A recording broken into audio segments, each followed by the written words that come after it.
Buzz Aldrin spotted a remarkable shadow hovering over the Earth during his Apollo 11 mission to the Moon. Unearthed accounts show Apollo 11 has long since been immortalized in film and fiction. This evening, the landmark mission is once again dramatized in 8 days to the Moon and back.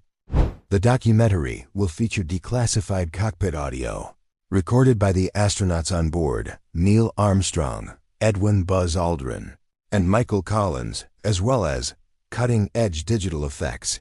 Their long and dangerous voyage will be retold, shedding further light on what happened during the period that saw the first humans step foot on the Moon.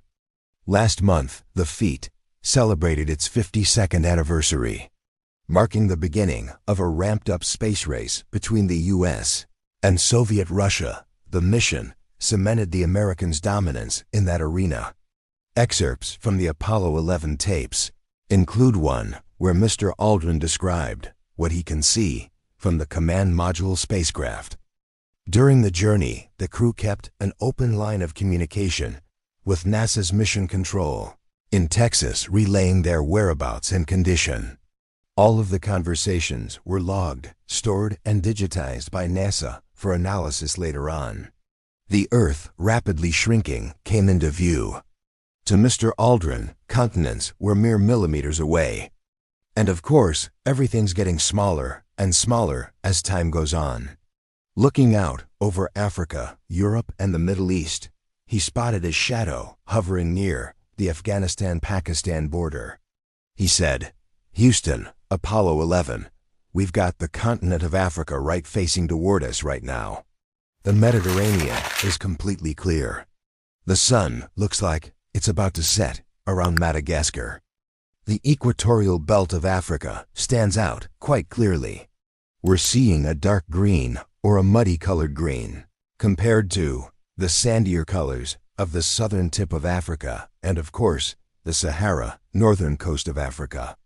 The band of clouds near the tropical convergent clouds down around the equator clearly separate the clockwise and the counterclockwise cloud formations. Over. There's a rather remarkable cloud that appears in the vicinity of the border between Afghanistan and Pakistan. It's just about to go into the sunset now. It is casting quite a large shadow. It's isolated. We copy the width of the Persian Gulf, and I guess that all I can give you firsthand is a single isolated data point. And that is that it was clear here in Houston this morning. There don't seem to be any other clouds." Mr. Aldrin said the shadow cast by the usual cloud was around the size of the Persian Gulf.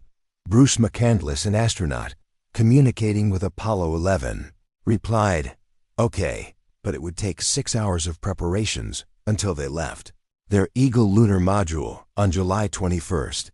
The Dead Sea stood out quite well. Over." That's a pretty localized observation. Mr. Aldrin concluded that the cloud was a single-cell thunderstorm brewing up to 50,000 feet up in the sky. He said, "The eastern Mediterranean is phenomenally clear. You can see all the lakes." After the exchange, the mission reached the Moon, where the 3 astronauts prepared for lunar descent.